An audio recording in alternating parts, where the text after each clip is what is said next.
बोलिए श्री प्राणनाथ प्यारे की जय, सतगुरु महाराज की जय।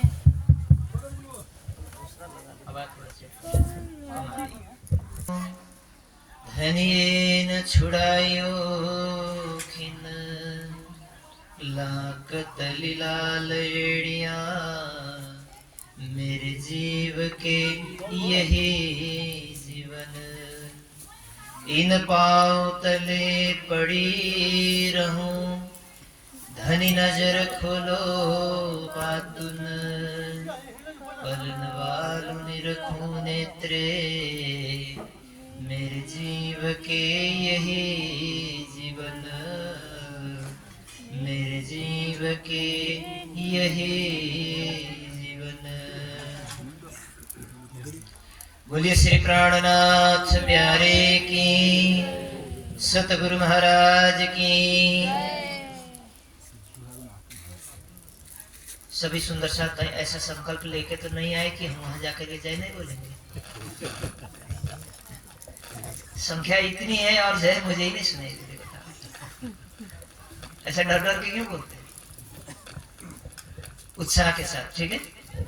बोलिए श्री प्राणनाथ प्यारे की जय। बात है छुपे रुस्तम चार्ज की बिना।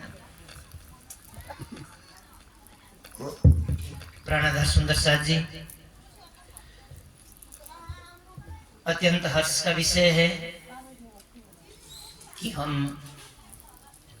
आज फिर से श्री प्राणनाथ जी मंदिर ठोरी आश्रम में यहाँ के विधिवत रूप से जो वार्षिक उत्सव संपादन किया जाता है, आज के दिन से पुनः हम सम्मिलित हुए हैं। इस अवसर पर पधारे हुए धामधनी के अत्यंत लाडले मंचासीन विद्वत वर्ग,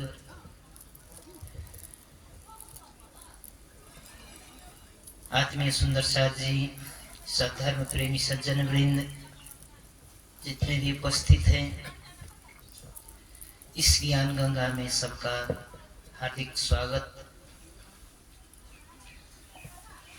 अब हम प्रसंग की ओर प्रवेश करते हैं। प्रकाश हिंदुस्तानी ग्रंथ है, बेहद वाणी का प्रकरण है। बेहद के साथी सुनो, बोली बेहद वाणी। प्राणाधार सुंदर साथ जी, बेहद के साथी सुनो, बोली बेहद वाणी। बहुत सरल चौपाई है। ये चौपाई हमें क्या संदेश देना चाह रही है, इसको हम समझने की कोशिश करते हैं। बेहद शब्द है, बेहद का तात्पर्य होता है सीमाओं से परे। अब यह किसकी सीमा है, उसको समझने के लिए हम दूसरे चौपाई का जो दूसरा बोल है, दूसरा चरण है, उसको समझ लेते हैं। बेहद के साथ ही सुनो, बोली बेहद वाणी। हम क्या श्रवण करने जा रहे हैं? बेहद की वाणी। अब संबंध पता चल गया हमें कि संबंध पर कहा जा रहा है कि बेहद के साथ ही। संबंध क्या है? ज्ञान से। वाणी, वाणी मतलब ज्ञान, वाणी मतलब वचन, वचन मतलब शब्द, शब्द मतलब क्या होता है? ज्ञान छिपा होता है। चावल में क्या छिपा हुआ है? आटा में क्या छिपा है? खाने का पदार्थ है ना। तो खाने का पदार्थ खाएंगे तो पेट भरेगा। इसी प्रकार से यहाँ वाणी शब्द है। वाणी का तात्पर्य शब्द, शब्द ज्ञान है। ज्ञान का तात्पर्य विद्या। ज्ञान और विद्या को आप इस प्रकार से समझ सकते हैं, समष्टि और व्यष्टि रूप में भी समझ सकते हैं कि ज्ञान के क्षेत्र में, विद्या के क्षेत्र में बहुत सारे ऐसे क्षेत्र हैं। विद्या एक समष्टि रूप है तो ज्ञान उसका व्यष्टि स्वरूप समझ सकते हैं, या इसका पर्यायवाची शब्द समझ सकते हैं, या फिर किसी भी प्रकार से बेहद के साथ ही सुनो। जो इस सीमा के ज्ञान के क्षेत्र में, इस दुनिया के अंदर अध्यात्म ज्ञान के क्षेत्र में जो सीमाओं से परे का ज्ञान है, एक सीमा होती है, हर चीज की एक सीमा होती है, एक दायरा होता है। लेकिन जो श्री प्राणनाथ जी की तारतम वाणी आपको अध्यात्म के क्षेत्र में जो ज्ञान कराने के लिए ये वाणी अवतरित हुई है, वो सभी प्रकार के सीमाओं से परे, अध्यात्म क्षेत्र की सभी सीमाओं से परे का ज्ञान जो ये ब्रह्मवाणी प्रकट करती है। इसीलिए कहा जा रहा है बेहद के साथ ही सुनो, बोली बेहद की वाणी। और बेहद की वाणी तो समझ में आ गया, लेकिन बेहद के साथ ही हम एक चौपाई बोलते हैं सभी मिलकर के घर में, जब कभी पाठ करते हैं, वाणी पढ़ते हैं, चर्चा प्रवचन इत्यादि में भी, वैसे भी छोटे छोटे बच्चों को भी कोई कक्षाएं कराई जाती है तो उनको भी ये सिखाया दिया, पढ़ा दिया जाता है। हद पार बेहद है, बेहद पार अक्षर, अक्षर पार वतन है, जागिए इन घर। सबको आता है। तो हद से परे बेहद है। बेहद किसको कहते हैं? योग माया का ब्रह्मांड, उसी को ना बेहद कहते हैं। और आत्माओं का आगमन कहां से हुआ? परमधाम से। और परमधाम कहां है? बेहद से परे है। तो फिर ये बेहद के साथ ही कैसे? इसी प्रकार ये ब्रह्मवाणी भी बेहद से परे की है। सागर ग्रंथ में एक प्रकरण है, इन विद शास्त्री जागी बताई दे मोरे जीवन। तो इसमें अंतिम में जाकर के क्या आता है? ये मूल मिलावा अपना नजर दीजिए। मूल मिलावा कहाँ है? बेहद में है कि परे है? बेहद, मूल मिलावा बेहद में है कि कालमाय के ब्रह्मांड में है, या कालमाय के ब्रह्मांड से बेहद से परे है? मुझे ऐसा लग रहा है कि मेरी बात कोई समझ ही नहीं पा रहे, किसी को समझ में नहीं आ रही। कम से कुछ हाँ या ना तो कर दो, जल्दी हो जाएगा। मूल मिलावा कहाँ है? बेहद में। बड़े आश्चर्य की बात है। परमधाम में है, परमधाम के मूल मिलावा में है। और मूल मिलावा रंग महल की प्रथम भूमिका में है। तो वहां से हुई आत्माओं, यहां आई हुई आत्माओं को यहां बेहद के साथ ही क्यों कहा? ज्यादा लंबा चौड़ा पूरा नहीं करूंगा, सीधी सीधी बात करूंगा। जैसे इधर पश्चिम से जो आते हैं सुंदर सा, वो नारायणगढ़ होकर के आते हैं, है ना? और इधर से जो आते हैं बीरगंज से होकर के आते हैं, इधर से आते हैं नरकटियागंज होकर के आते हैं। और पश्चिम तक कोई रास्ता ही नहीं है, जंगल है। लेकिन जो इधर पश्चिम की तरफ से, नारायणगढ़ की तरफ से आते हैं, तो पोखरा से भी वहीं होकर के आते हैं, हेटोड़ा से भी वहीं होकर के आते हैं, और काठमांडू से भी वहीं होकर के आते हैं। और काठमांडू से जो उधर जो पश्चिम की एरिया है, वहां से भी कोई सुंदर सा आता है, और यहाँ सब इकट्ठे होकर के आए इस रास्ते से। तो इनको कहां से क्या कहा जाएगा? समग्र रूप से कहां से आए? नारायणगढ़ से आए। तो नारायणगढ़ से आए का मतलब वहां गोरखा वाले भी हैं, पोखरा वाले भी हैं, काठमांडू वाले भी हैं, और सुदूर पश्चिम वाले भी हैं। तो सांकेतिक रूप में यहाँ कहा गया है, क्योंकि ये संसार संपूर्ण सृष्टि नारायण की है, और नारायण की इच्छा से उत्पन्न हुए संपूर्ण जीव सृष्टि का जो ये ब्रह्मांड है, यहाँ पर ब्रह्मात्माएं जो आई है वो निराकार से परे की है। तो निराकार से परे बेहद है, और बेहद से परे अक्षर है, और अक्षर से परे अक्षरातीत है। इसीलिए यहाँ बेहद के साथ ही करके परमधाम की ब्रह्मात्माओं के लिए लिखा है। बात इतनी है, बेहद के साथ ही सुनो, बोली बेहद। हालांकि बेहद के अक्षर की पंचवासना भी बेहद की है। अक्षर की पंचवासना में कौन कौन से हैं? कबीर, सुखदेव, विष्णु भगवान, शिव जी, सनकादिक, ये 5 हैं। ये पांचों के पांचों बेहद से आए। अक्षर ब्रह्म का मन सुमंगला पुरुष सपने में नारायण के रूप में इस संसार में प्रवेश किया, उसको क्या कहेंगे? उसको हद का कहेंगे, बेहद का कहेंगे, या उससे परे का कहेंगे? क्योंकि हद का कालमय का ब्रह्मांड है, जब तक नारायण आए ही नहीं थे तो वो हद का ब्रह्मांड बना ही नहीं था, नहीं। और ये बेहद के कहे तो अक्षर के मन का स्वरूप है, और बेहद से परे अक्षर है।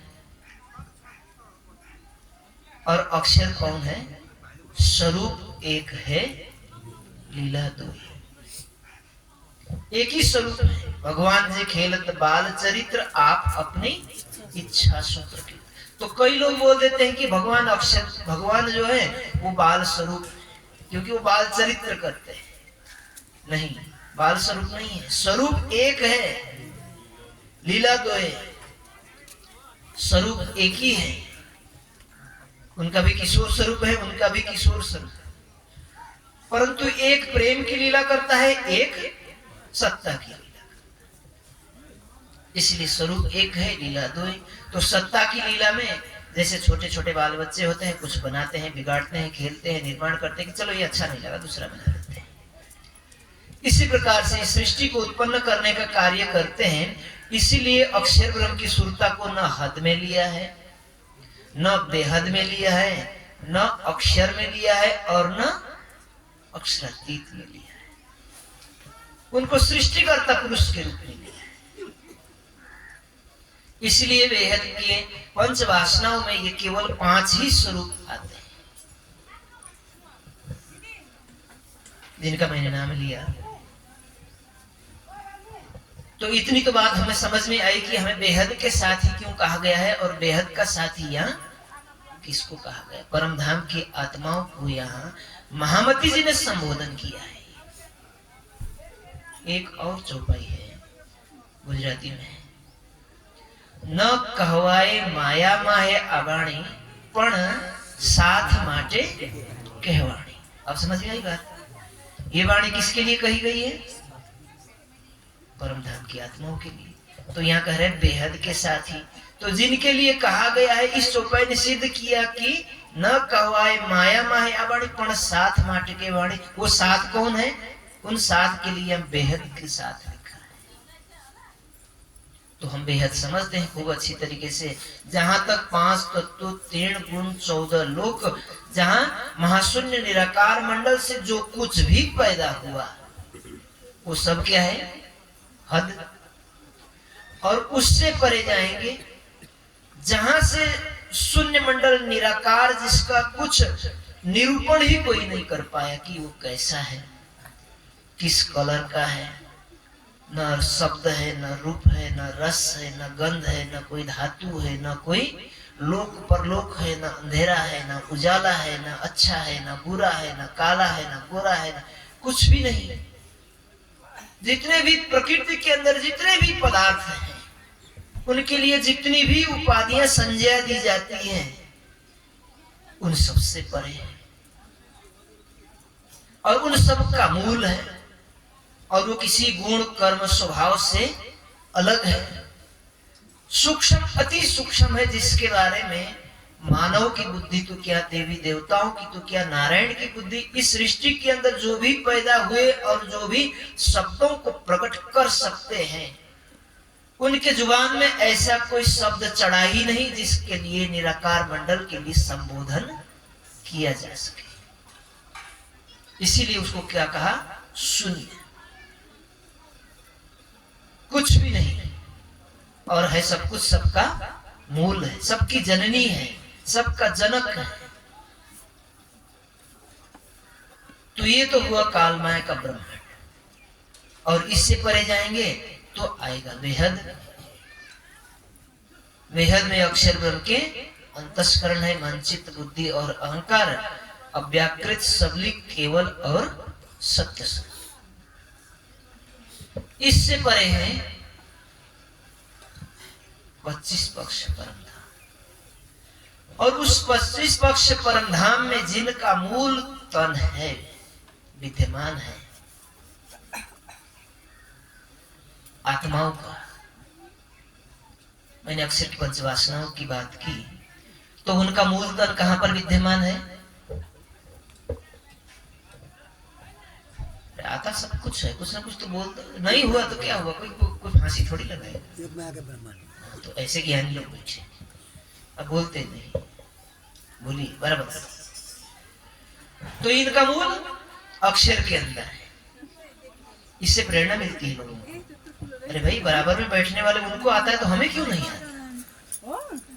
क्योंकि चेतन प्राणी का एक स्वभाव होता है कि जो दूसरे व्यक्ति को आता है वो मुझे आना ही चाहिए, जो उसके पास है वो मेरे पास होना ही चाहिए।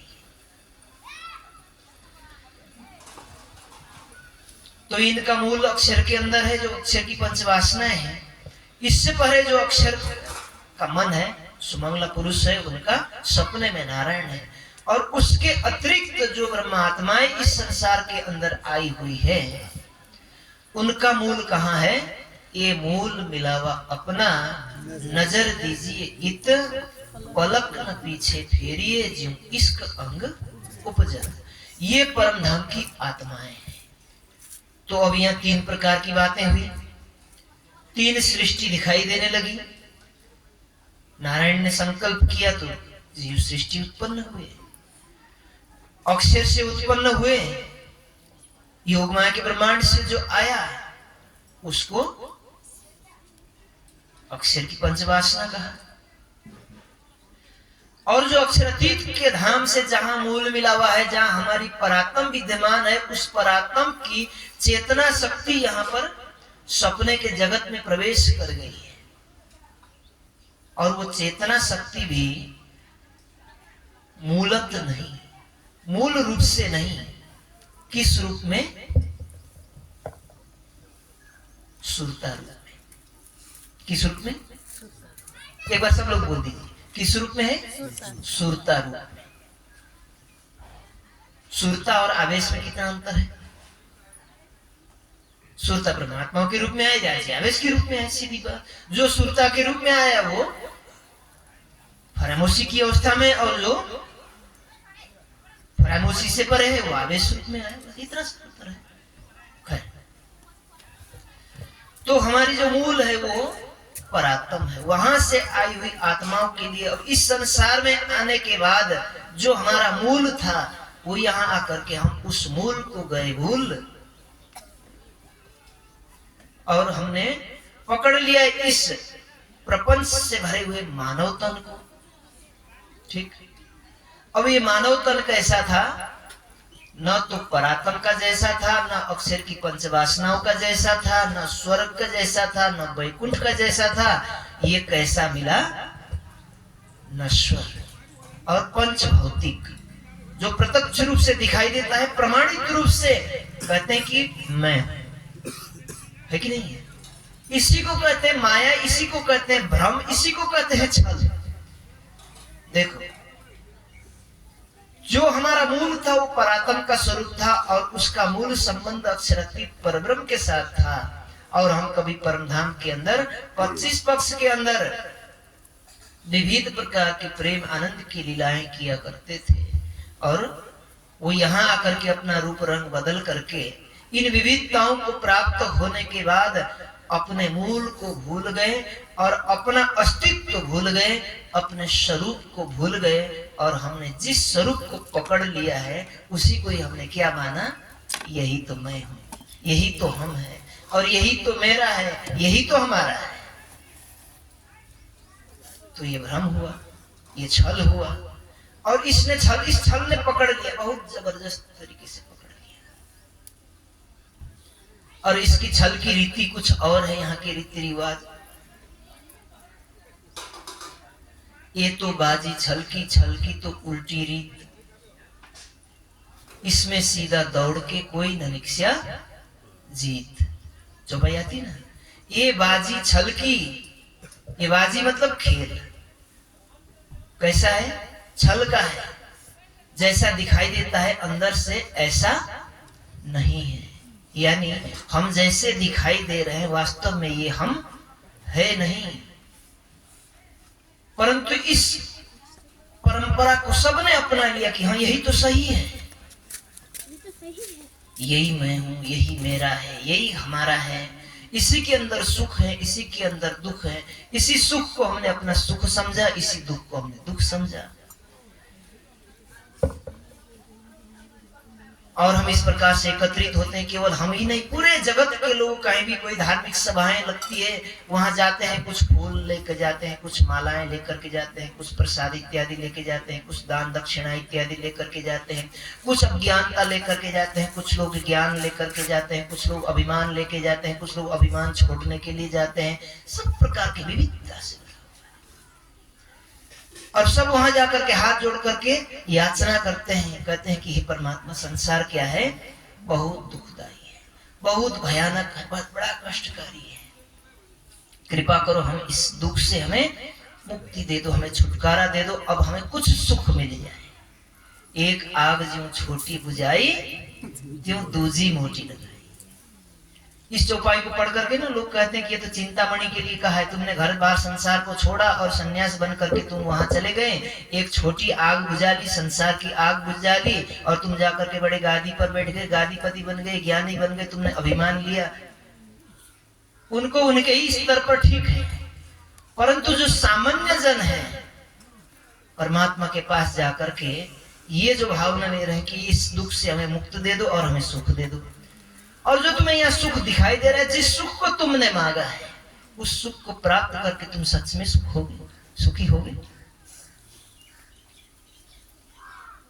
तो किसी ने घर मांगा, किसी ने परिवार मांगा, किसी ने दौलत मांगा, किसी ने रूप मांगा, किसी ने ऐश्वर्य मांगा, किसी ने विद्या मांगा, किसी ने कुछ मांगा।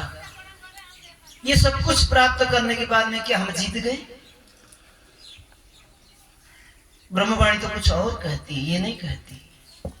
ब्रह्मवाणी कहती है दुख सुख डारो आग में। तुम जिस प्रकार से इस दुख से कायर बन करके भागना चाहते हो, इसको दुखदाई समझ करके भागना चाहते हो, सचमुच में तुम परमात्मा के प्रेमी तो तब हो, सचमुच में तुम अध्यात्मवादी तो तब हो जैसे तुम दुख से कतरा करके भाग रहे हो, डर करके भाग रहे हो। इस सुख से भी जिस दिन भागोगे तो तुम पक्के अध्यात्मवादी हो, तुम मेरे प्रेमी। बोलो श्री प्राणनाथ की जय। गलत है, क्योंकि दुख का स्वरूप तो चाहे हमने जानने अनजाने में किसी भी तरीके से परित्याग करने को कहा, क्योंकि कोई दुख मांगता नहीं है, परंतु हमने उस दुख से त्याग करके सुख को मांगा। दुख में अज्ञानता है, दुख में बोझ है, ठीक है, उसको त्याग करने की हमने इच्छा की, मांग लिया। लेकिन जो सुख मांगा ना, बेचारा जो दुख में दबा हुआ व्यक्ति था, उसके पास तो एक ही परेशानी थी, केवल दुख था। उसके पास ज्ञान भी नहीं, अज्ञानता है, वो है दुख है, समस्या है, बाध्यताएं हैं। उससे परे उठ करके कुछ सोचने समझने की चेष्टा कर भी नहीं सकता, सोच भी नहीं सकता, बेचारा उसके पास इतनी बाध्यताएं हैं। परंतु जो इस दुख से निकला और लौकिक सुख मिला, अब उसके बाद उसकी कलियां फूटनी शुरू हो जाती है। समझ लो, सो दुख और दर्द से अनेक प्रकार की परेशानियों में दबा हुआ व्यक्ति, माया उसको कुछ भी नहीं करती। बेचारे उसके पास इतना पहाड़ है पहले से ऊपर, उसके ऊपर माया को करना क्या है? जो इससे ऊपर निकला, जिसको सुख मिल गया, अब माया उसको तेरे सुख की ऐसी कलियां फुटा दूंगा मैं, ताकि उसमें से जो बेलियां लताएं निकलेगी, वो लताएं जाकर के ऐसे जंगल को पकड़ लेगी, ऐसे सबको पकड़ लेगा, वो पूरे जंगल को अपना कर लेगा, अपना परिधि बढ़ाने लगेगा। इच्छाएं वहां होगी, तृष्णाएं होगी, और दुख सीमित होता है, और ये जो इच्छा चाहना है किसकी सीमा होती नहीं है, और वो उतनी ही बढ़ती जाती है। ये दुख की बेल है, दिखने में सुख दिखता है लेकिन दुख की बेल है। बेचारे उसके पास एक दुख था, एक दुख से दबा हुआ, अगर उससे निकल करके उसकी दृष्टि खोल गई और उसको छोड़ने की इच्छा की, उसके लिए बहुत सरल है। लेकिन जिसने पूरे जंगल को पकड़ लिया है, उसको छोड़ना, एक तरफ से छुड़ाओगे, दूसरे को छुड़ाओगे, तीसरे को छुड़ाओगे, चौथे को छुड़ाओगे, टूट जाएगा तो दर्द होगा, और उतनी दर्द अति पीड़ादायक होगी।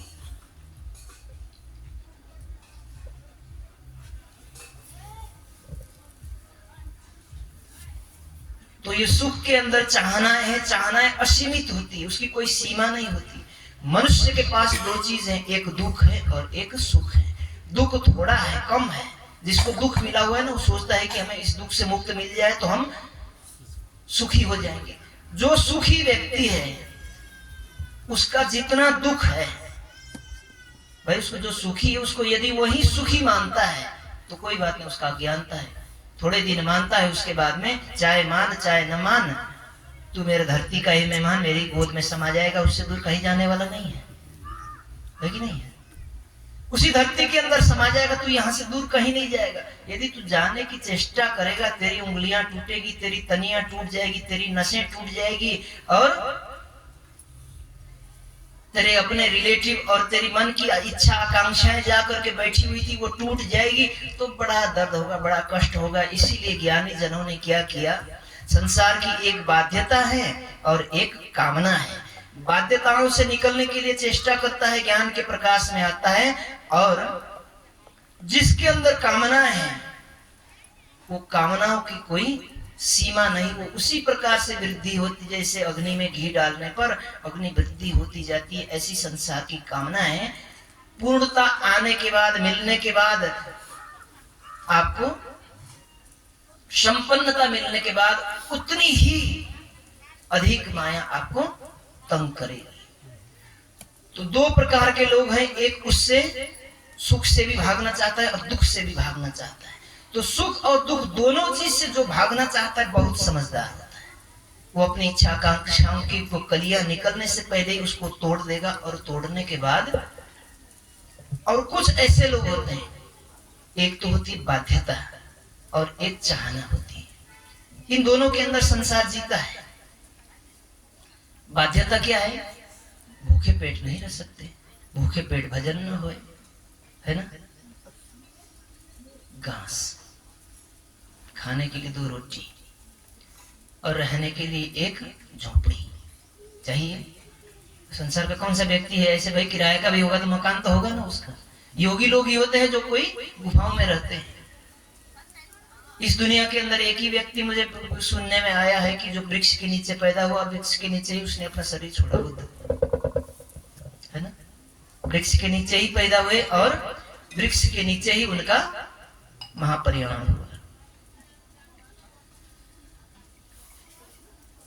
परंतु कुछ ऐसे लोग होते हैं जो समझदार लोग होते हैं, भाई बाध्यताओं को तो टाल नहीं सकते ना, इच्छाओं को तो मर्दन कर सकते हैं, उसको त्याग सकते हैं, लेकिन कुछ समझदार लोग बाध्यताओं को भी जड़मूल से नष्ट करने की चेष्टा करते हैं, ताकि कल जाकर के मेरे अध्यात्म के मार्ग पर अधिक से अधिक कठिनाइयां न हो। कैसे? हमें जिन पदार्थों को चाहिए, जिनका हम भोग करते हैं, उसको सीमित कर देना। जैसे करपात्री हुए, कई लोग कहते हैं कि साधुओं के पास 3 ही चीज होती है, लोटा, सोटा और एक कपड़ा। कुत्ते पीछे न पड़ जाए, एक सोटा है, कभी भूखे भी चलना पड़ जाए तो कम से कम सहारा मिल जाए, और एक लोटा है, और एक वस्त्र। और वस्त्र को भी त्याग देते हैं, कई लोग बलकल पहन लेते हैं। बलकल समझते हैं ना, वृक्ष की उसकी बक्कल को या उनके जो पत्ते होते हैं उनको करके शर्म को ढक लेते हैं, और कई लोग बेशर्म ही बन जाते हैं, कहते हैं कि शर्म ही नहीं है तो फिर क्या, जैसे पैदा हुए वैसे ही चलते हैं। जैन महात्माओं को आपने देखा है, उनको लोटा भी नहीं चाहिए, करपात्री जितना इसमें आता है, जितना समाता है, उसी को खा लेते हैं, उसी को पी लेते हैं।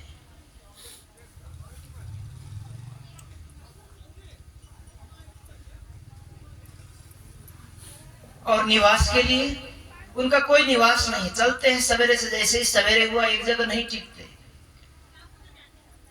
धर्मशाला मिल गया, सराय मिल गया, वहीं पर रुके, कहीं किसी का घर मकान मिल गया वहीं रुक गए, किसी की दुकान मिल गई वहीं रुक गए, कहीं जो कुछ भी मिल गया जो रहने जैसा लायक का मिला, कहीं मंदिर मिल गया, कहीं कुछ मिल गया, सवेरे उठ करके चल देते हैं। गाड़ी नहीं, जूते नहीं, चप्पल नहीं, पहनने को वस्त्र नहीं, जहां जिसने दिया प्रेम से श्रद्धा से खा लिया, नहीं तो मांगना नहीं। सब कुछ करने के बाद में भी ये आत्मा इस शरीर से, शरीर के अंदर विद्यमान है। अब जो भी हम क्रियाएं कर रहे हैं शरीर से जुड़ा हुआ है, और हमने अपनी आत्मा के लिए क्या चाहिए? अब आत्मा को दिखाई नहीं देता, अब उसको देखने के लिए, भाई मुझे नहीं दिखाई दे रहा है, भाई आप देखो, बता दो मेरी आत्मा दिख रही है आपको? हाँ जी, शायद इनको दिख रही, बोली नहीं, बता तो दो ना भाई, दिख रही नहीं दिख रही? नहीं दिख रही है ना, मैं आपको देख रहा हूं, आपकी आत्मा को देख रहा हूं, किसी की भी आत्मा को देख नहीं रहा हूं। कैसा स्वरूप है? विश्वास है कि सबके अंदर एक चेतना है, आत्मा है। उस आत्मा को जानने के लिए हमें विद्या चाहिए। तो इस संसार के अंदर उस आत्मा तत्व को बहुत लोगों ने खोजा, सबने खोजा, सब प्रकार के दुखों को छोड़ा, सुखों को छोड़ा। मैं दुख सुख की बात कर रहा था, दुख को तो हर कोई छोड़ना चाहता है, सुख को भी सुख लेना चाहता है, लेकिन ये सुख भी दुख का ही कारण है। इसीलिए दुख और सुख को दोनों को छोड़ने वालों की भी बात मैंने कही कि वो आत्मा को फिर भी नहीं जान पाए। सब कुछ करने के बाद में भी आत्मा को फिर भी नहीं जान पाए। तो इस आत्मा को जानने के लिए आत्मा के योग्य विद्या चाहिए। विद्या मतलब ज्ञान। तो जो जहां से आया है, यानी हमारी आत्मा जहां से आई है, उसका मूल जहां है, वहां जो रहता है, इसके साथ जिसका संबंध है, वही कुछ कहेगा तो हमारे बारे में कहेगा ना। तो वो बेहद के साथी हैं, तो बेहद के साथी के लिए बेहद के बोल यहां ला रहे हैं। तो ये बेहद के बोल हमें क्या करेगा? ये विद्या क्या करेगी? पहले तो हमें समझते हैं कि विद्या क्या है। हमने अभी तक समझा कि आत्मा क्या है और वो किस स्थिति में रह रही है, ये समझा, परंतु अब उसको विद्या चाहिए। यहां आकर के विद्या की जरूरत पड़ी, तो विद्या क्या है समझो।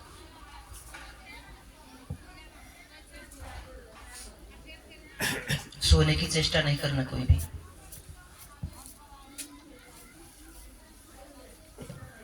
सा विद्या या विमुक्ति। विद्या उसको कहते हैं जो हमें मुक्त कराए। एक बार फिर से समझ लीजिए, विद्या उसको कहते हैं, विद्या वह है जो हमें संसार से और संसार के सभी वस्तुओं से मुक्त करा करके आत्मा का शुद्ध रूप पकड़ा दे। बोलो श्री प्राणनाथ की जय। उसको कहते हैं विद्या। तो विद्या मैंने कहा बहुत प्रकार की विद्याएं हैं। कोई शल्य चिकित्सा की भी विद्या है, उसका भी ज्ञान है, कोई एग्रीकल्चर का ज्ञान है, कोई अनेक प्रकार के विभाग है ना। कोई बिजनेस का ज्ञान है, शारीरिक तत्व का ज्ञान है। लेकिन जो आत्मा तत्व का ज्ञान हो, आत्मा को, आत्मा के अपने असल तक पहुंचाए, उसको अपने असलियत का परिचय कराए, उससे मिला दे, उससे मिलने का मार्ग बता दे, उसको कहते हैं विद्या, ब्रह्म विद्या। परंतु क्या आज दिन तक इस सृष्टि के अंदर अध्यात्म का ज्ञान नहीं था? था कि नहीं था ना? चारों वेद थे, सृष्टि के प्रारंभ में ही चारों वेदों का अवतरण हुआ।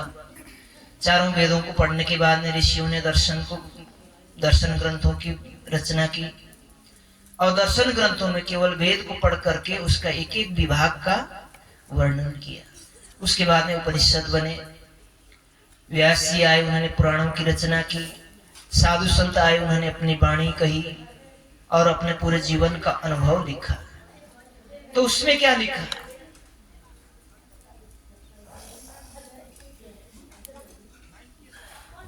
थोड़ा सा सचेत हो जाइए इस विषय पर, क्या लिखा गया और क्या समझ में आया और क्यों ऐसे समझ में आया, इस विषय पर मैं थोड़ा सा प्रकाश डालूंगा। मैंने कहा नारायण अक्षर ब्रह्म के मन का स्वरूप है। वो सपने में आए तो नारायण के रूप में कालमाय के ब्रह्मांड में उत्पन्न हुए, है कि नहीं है? कालमाय के ब्रह्मांड में उत्पन्न हुए और उन्होंने इच्छा की एको हम बहुश्याम, तो संपूर्ण जीव सृष्टि उत्पन्न हुई। सारे जीव सृष्टि जब यहां उत्पन्न हुए तो कहां हुए? कालमाय के अंदर हुए। और कालमाय के अंदर जो स्वयं उत्पत्ति में ही कालमाय के ब्रह्मांड के अंदर हुए, और ब्रह्म का स्वरूप तो उससे परे है, परम धाम उससे परे है, अक्षर की पंचवासनाएं उससे परे हैं, अक्षरातीत और उनकी अंगनाएं जो हमारी आत्मा का मूल है वो तो परम धाम के अंदर है। अब उसके बारे में जब इस कालमय के ब्रह्मांड में वेदों ने जो कहा, वेदाहमेतं पुरुषं महंतं आदित्य वर्ण तमसा परस्तात् तमेव विदित्वा मृत्युमेति नान्या पंथा विद्यते अनाया। वो परमात्मा प्रकृति से परे है,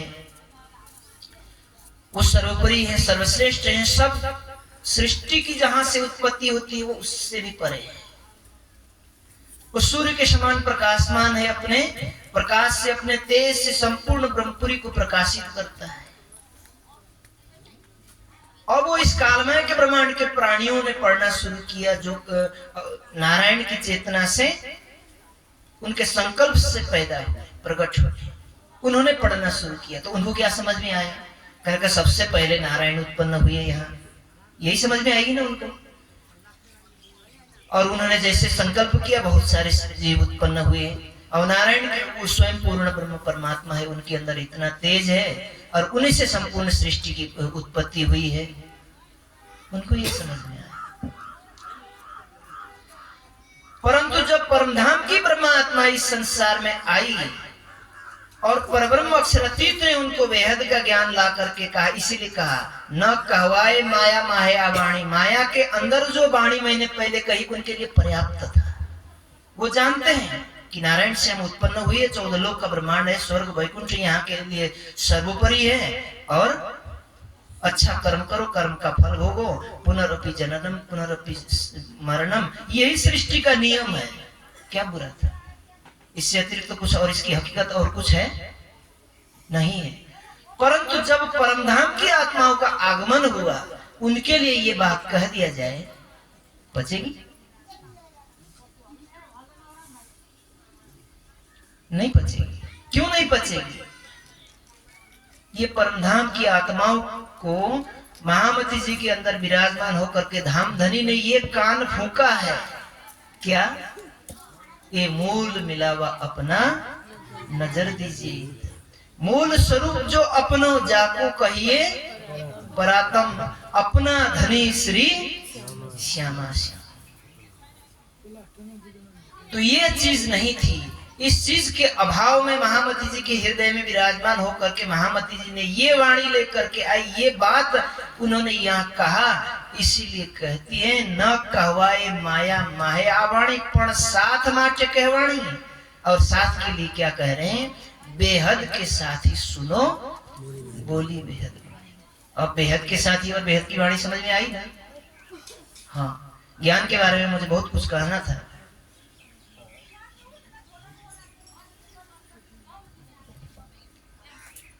सूरज उगता है तो संसार की सृष्टि की सभी चीज, सभी पदार्थों का ज्ञान हमें हो जाता है। एक एक कण कण के अंदर जो जैसा है वो उसी रूप में दिखता है। गाय गाय की जैसी दिखती है, बैल बैल का जैसा ही दिखता है, भैंस भैंस की जैसी दिखती है, इंसान इंसान दिखता है, स्त्रियां स्त्रियों के रूप में दिखती है, पुरुष पुरुष के रूप में दिखते हैं, और प्रकृति प्रकृति के रूप में देखते हैं। जो जैसा है वो उसी रूप में दिखता है। परंतु इस सूरज से हमारी आत्मा नहीं दिखती, तो इसके लिए ज्ञान का सूरज चाहिए। जब अखंड का ज्ञान का सूरज उगता है तो जो पदार्थ स्थूल और सूक्ष्म पदार्थों के अंतर्गत जितने भी पदार्थ हैं वो जैसे हैं उसी रूप में दिखाई देते हैं। शरीर नश्वर दिखता है, संसार नश्वर दिखता है, प्रकृति नश्वर दिखती है, 14 लोक का ब्रह्मांड नश्वर दिखता है, महाशून्य निराकार मंडल कैसा दिखता है? मोह तत्व उपजो ही सोई, जो उपजो सो तो दिख गया, दिख गया। ये तो भौतिक पदार्थ दिख गए। और आध्यात्मिक पदार्थ आत्मा कैसे दिखती है? दिख गई। मूल मिलावा अपना दिख गई। मूल स्वरूप जो अपनो जाको कहिए परात्म दिख गई। अपना धनी श्री श्यामा श्याम दिए दिख गए। 25 पक्ष जे आपनो जेमा झील जे रात अणे दिन, ये दिख गया। अब जब जो जैसा है वो उसी रूप में दिख गया, तो अब बताइए, अब राज्य के सामने जाकर के कहोगे कि हमें दुख से छुटकारा दे दो और सुख दे दो? अब कहोगे? हाँ, या अभी भी कहोगे? अब देखिए, दुख को तो हर कोई छोड़ना चाहता है, सुख को कोई नहीं छोड़ना चाहता, परंतु बुद्ध ने सुख को भी छोड़ा। क्या शासन में कोई सुख नहीं है? राजा बनने में कोई सुख नहीं है? हम तो किसी की संपत्ति को देख करके प्रसन्न हो जाते हैं कि भला काश हमारी भी ऐसी हो जाती, हम भी ऐसे हो जाते। परंतु प्रजा की संपत्ति किसकी है? राजा की नहीं है। प्रजा की संपत्ति तो राजा की है। संपूर्ण साम्राज्य ही उसका है। तो क्या उसमें शासन में सुख नहीं है? अवश्य है। परंतु बुद्ध ने शासन को ही परित्याग कर दिया। मैं शासन को लेकर के क्या करूंगा? मैं अपने आप को नहीं जान पाऊंगा, इस प्रकृति की से दुख से परे नहीं हो पाऊंगा, सुख से परे नहीं हो पाऊंगा। इसीलिए मुझे तो क्या चाहिए? अमरत्व तो चाहिए। उसकी खोज में निकल पड़े। दुख को भी छोड़ा, सुख को भी छोड़ा। रामचंद्र जी ने दोनों चीजों को छोड़ा। महावीर स्वामी ने छोड़ा। सब कुछ छोड़ने के बाद भी ये चीज प्राप्त नहीं हुई, मूल मिलावा अपना। मुंडक उपनिषद में लिखा था, दिव्य ब्रह्मपुरे ही एष व्योमनी आत्मा प्रतिष्ठित। उस दिव्य ब्रह्मपुर के अंदर परब्रह्म का स्वरूप, परमात्मा का स्वरूप, प्रकाशमय अखंड अविनाशी दिव्य स्वरूप वाला वो ब्रह्म वहां विद्यमान है। अब जो निराकार मंडल के अंदर पैदा हुए बेचारा, उन्होंने दिव्य ब्रह्मपुर किसको समझा? इसी शरीर को ही दिव्य ब्रह्मपुर समझा। और इसी के अंदर वेद ने कहा था, अथर्ववेद में, अष्ट चक्र 9 द्वारा देवानम प्रोध्यया। 8 चक्र और 9 भूमिकाओं से बना हुआ जो दिव्य ब्रह्मपुर धाम है, उसके अंदर ब्रह्म का निवास करता है। ये 8 धातु वाला शरीर, रस रक्त मांस मेद मज्जा शुक्र अस्थि और ऊर्जा, ये 8 धातुओं से बना हुआ शरीर। और 9 द्वार से भरा हुआ यही ब्रह्मपुरी है। इसी के अंदर ब्रह्म का स्वरूप विद्यमान है। अहम ब्रह्मास्मि तत्त्वमसि, ये समझा। परंतु जिसके पास अब ये ब्रह्मवाणी आई और जिनके लिए ब्रह्मवाणी आई, जो वहां से आया, उसको क्या समझ में आया?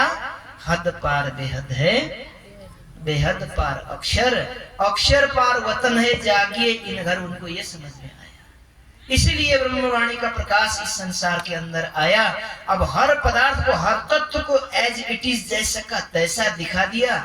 और इससे परे होने के लिए अब जो प्रयत्न करता है, उसके लिए सारे मार्ग खुल गए, सारे रास्ते खुल गए।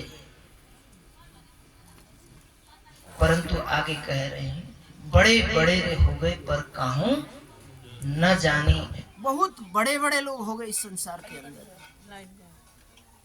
चलिए ठीक है, मेरा समय भी हुआ, चौपाई पूरा कर लेते हैं और समाप्त कर लेते हैं। बड़े बड़े रे हो गए पर काहू न जानी। संसार के अंदर अध्यात्म की चरम सीमा पर पहुंचने के लिए बहुतों ने प्रयास किया। बहुत बड़े बड़े नामी गिरामी आत्माएं महापुरुष हुए, पर किसी ने भी जब तक ब्रह्मवाणी संसार के अंदर नहीं आई थी, आत्मा क्या है बहुत खोजा, नहीं पाया। क्योंकि आत्मा थी नहीं, जीव को ही आत्मा समझ करके खोजा। नहीं समझे?